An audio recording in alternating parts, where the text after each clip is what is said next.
The second British invasion is underway, and rather than being led by rock and roll pop stars with songs of love, branded haircuts, and an occasional dose of acid, it's being led by computer nerds programming deep bassy wubs, skippy drums, fat chords, and an occasional dose of horse medicine. Although cigarette smoking hasn't changed, the means of popularity sure has. Short-form brain rot is at the forefront of all we do, and in the past couple years the algorithmic gods have once again brought the UK west, this time in the form of UK Garage. Of the artists leading the charge, one stands out in particular, Sammy Virji. Who is Sammy Virji? In the eyes of the American EDM industrial complex, Sammy Virji is the driving force behind UK Garage's recent success. He's known for his contagious smile, his blend of nostalgic soundscapes with hard-hitting catchy drops, and recently, some of the most epic DJ moments caught on camera. His music is truly a proper blend of summer sensations and overwhelming positivity at the rave. Most recently, Virji topped Beatport charts alongside Chris Lake for Summertime Blues, reaching number 2 on the top 100 chart, and Interplanetary Criminal for Damager, reaching number 4 on the top 100 chart. He made an appearance at Amnesia in Ibiza, which considerably is a rare set since Ibiza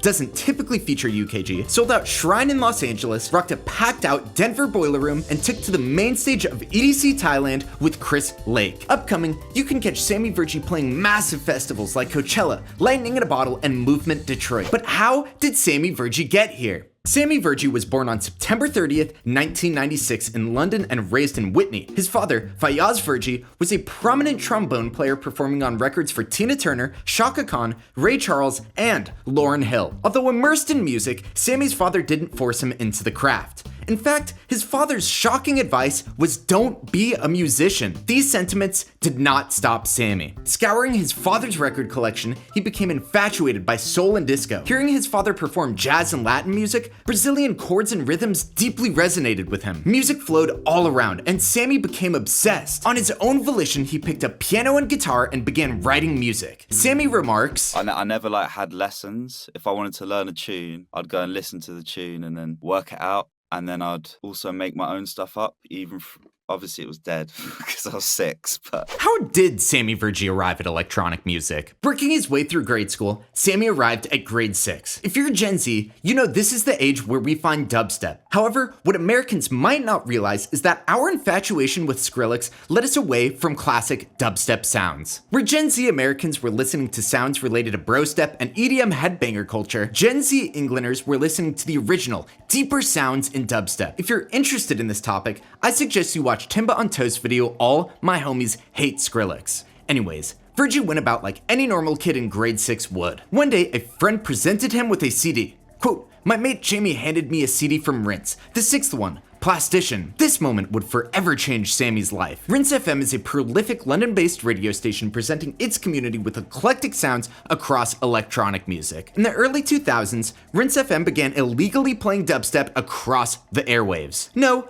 dubstep was not a banned genre. Rather, Rinse FM was a pirate radio station broadcasting music to London without proper licenses using illegal transmitters. In 2005, this would catch up to Rinse, and the UK Office of Communications successfully shut down the station. Although off the airwaves, this would not stop Rinse from spreading the music they cared about. And in 2007, Rinse began publishing mixtapes featuring DJ mixes from leading tastemakers and innovators. Back in 2008, Rinse 06 was the 6th installment of the series, featuring a mix by Plastician. Sammy recounts, quote, "There was just some absolute rhythms on there. When I heard 3K Lane by Jakes and Joker, I was just in awe. That was the start of me getting into dirty tunes." At 12 years old, Sammy jumped headfirst into music production, attempting to recreate sounds he heard. Initially, he made really bad dubstep and loads of random stuff, but that didn't matter. Sammy wanted to make music, and he did. At the same time, Sammy also began creating mini mixes. Although without a DJ controller, he'd organize music by keys, arranging them into crates, enjoying them for his own pleasure. With no thoughts other than making and presenting music to anyone who would listen, Sammy just kept on. He was a sponge, absorbing a variety of EDM subcultures. He was a fan of UKG, bassline, EDM, and the first concert he ever attended was a Liquid D&B show featuring a Netsky headline. Editor's note, Sammy's first project was called Samboy, and he made Electro House and Big Room. It wouldn't be until college where Sammy Virji experienced an artist that completely blew his mind. unlocking the Sammy Virji we know today. Why was college important for Sammy Virji? In the mid-2010s, Sammy Virji studied biology at Newcastle University. He attended his classes and fell into a typical university student routine. One weekend, Sammy decided it would be time to go out and party. He was ready for his first club experience. Who was headlining? Flava D. This is the night that Sammy's life changed forever. Quote, seeing her do her thing. I remember watching her and thinking, that is what I want to do. I was producing a lot at the time, but after that, I was grinding. Sammy began slacking on his schoolwork, but tirelessly grinding out tunes on Logic. Flava D, Royalty, DJ Q, Champion, these were the artists inspiring Sammy, pushing the vision of his music into clear view. Sammy became more and more enveloped in the UK scene, making music friends both IRL and URL. At uni, he met Yemi. They hit it off and became roommates. The two began DJing together and found themselves frequently going back to back at a local club called House of Smith. In room 3, Newcastle student DJs were given free reign, and Yemi and Sammy were bringing the heat. The musical theme of the night did not hold the duo back, and 4 times a week, you could catch them DJing. By 2015, Sammy was rolling out music. Released December 25th, 2015, Sammy dropped Lord's UK Garage. Currently, this is his first release on SoundCloud. The featured Oh My Lord vocal sample is chopped rhythmically while a steel drum sample is spliced, carrying the melody. Punchy drums swing, and as the breakdown beckons, a simple chord progression guides listeners to the second drop. This tune is just plain fun and actively transforms itself over its 5-minute duration. Listening to this tune today, it's clear this is the beginning of the iconic Sammy Virji sound. With consistent gigs and record releases, Sammy became a leading DJ not only in Newcastle, but around Northern England. Eventually, Sammy and Yemi wanted to grow their community. Teaming up with fellow Newcastle Uni students Temi Olungbenda and Diego Diaz, the four formed a music collective named Study. Making waves for their super parties, Study and the Newcastle local scene caught the eye of SoundCloud. In 2017, the streaming platform published a mini-doc showcasing the madness and interviewing the artists. Yeah, I feel like our collective promotes the love of music because it is such a wide range. Yeah. Sammy was making a name for himself, but just as things were getting hot, Sammy dropped out of college. Why did Sammy Virji drop out of college? In 2017, things were going well for Sammy. Sammy released his first EP alongside Dr. Cryptic titled Chips and Gravy. He found his way into the Langoland community, a defunct Facebook group dedicated UK base, where he frequently posted whips, events, mixes, and memes. He gigged consistently, becoming a recognizable regional name. Then, the unexpected happened. Sammy had a hit. Quote, I made a bootleg of Darkseid's One Dance bootleg, a bootleg of a bootleg, and it blew up in the group, and then it did really well on YouTube. Seeing the success of this formula, Sammy Virji doubled down and did it again. Enamored by Double 99's sample chop of Tina Moore in Rip Groove, Sammy looked to extrapolate that very idea. Sammy Virji never let you go. Time stretching the vocals, creating an epic breakdown, following it with punchy drums and fast-paced bassy wubs, Sammy cooked up an absolute heater. This was the one. Sammy's track took over SoundCloud and found itself on flash drives across the world. Even today, Sammy recounts, there's been very few sets where I've not played that tune. I still love that tune because it's still me now. Everything was adding up. Big records, consistent gigs, and the obsessive drive to pursue music, it was clear. Sammy didn't have time for university. He was earning a living and the only thing he cared to do was music. So what did Sammy do? He dropped out. The gigs got bigger. Sammy began touring across England. He met Hamdi, who is also from Oxford, and the two began collabing. Appearances became more consistent. He was at the forefront in a new generation of DJs. Sammy developed, getting closer to the music he was raised on. He found himself producing more UK garage, implementing chords, key changes, horns, and more. But something was off. At the time, Sammy Virji was most popular in the bassline scene, and the bassline scene couldn't get behind these sounds. They didn't really like melodic stuff, and Sammy Virji was pushing into that exact direction. He was stuck, feeling like an outcast. What was he to do? How did Sammy Virji overcome this and find his sound? How did Sammy Virji find his sound? Although UK garage was once a dominant genre in England, the scene had lost the energy it once had. In 2012, garage was considered a dirty word. Although Disclosure paid homage to two-step grooves in many of their productions, UKG fans felt this future garage deviated too far away from the genre's swings, hooks, and bass lines. Throughout the mid-2010s, UK garage did not have a home, and as Sammy Virji searched to find a place for his music, he felt the effects of this. However, the underground scene was brewing. It was led by the person music journalists deemed the Prince of Garage, Conducta.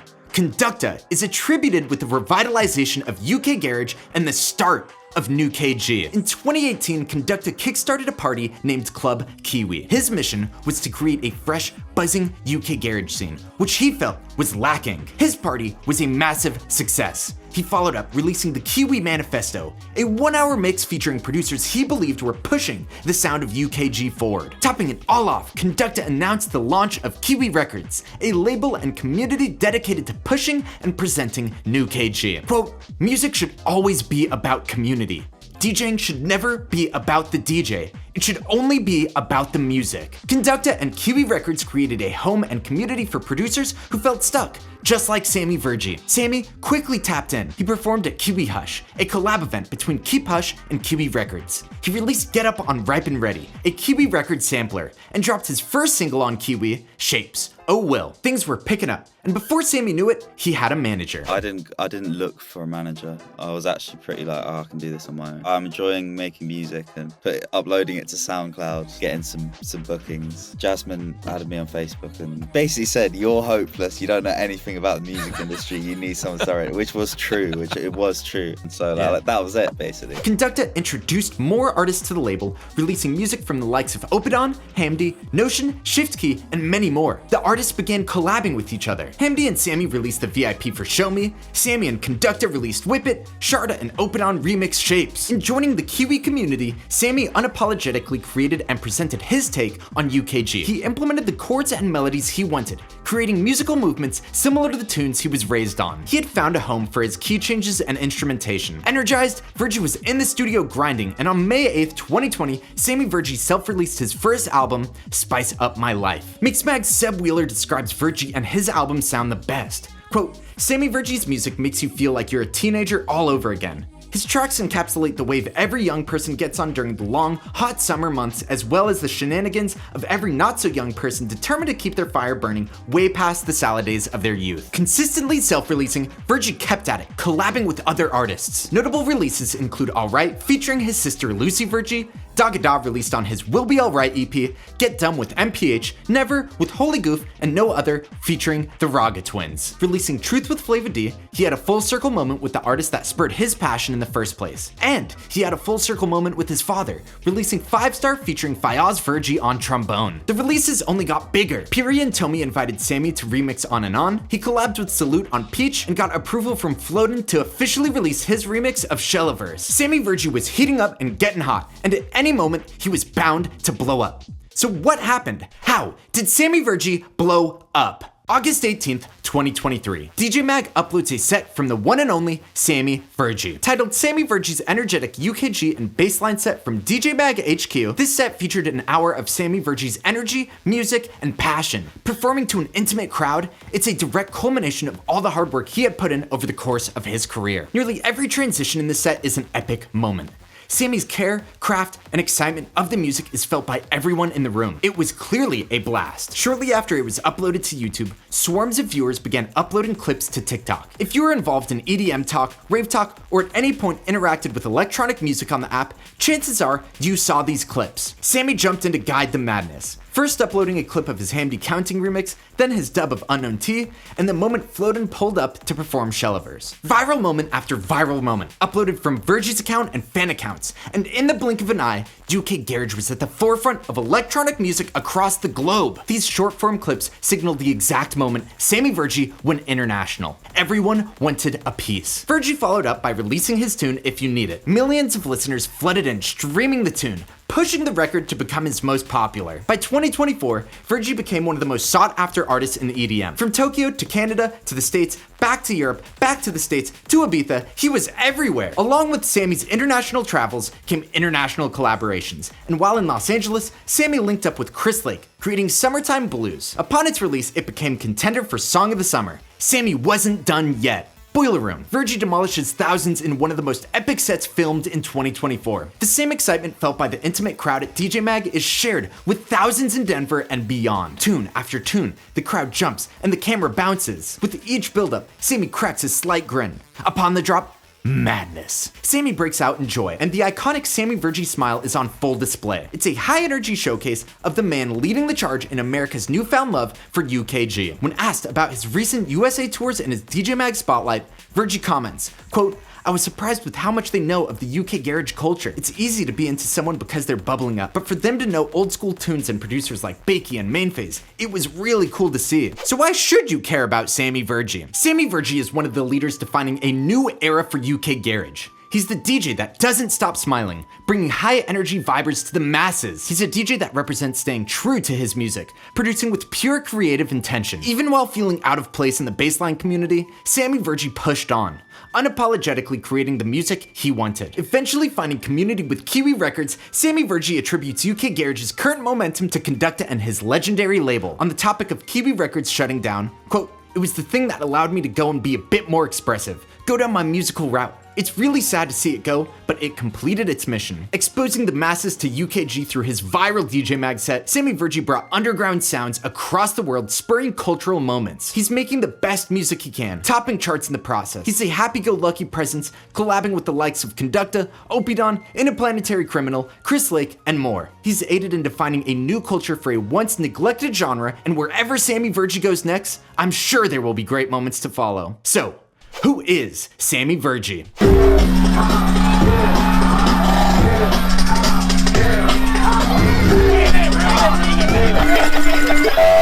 Thanks for watching. My name is Seeds. Leave a like, sub, and let me know your favorite Sammy Virji tune in the comments. Until next time, I'll see you later.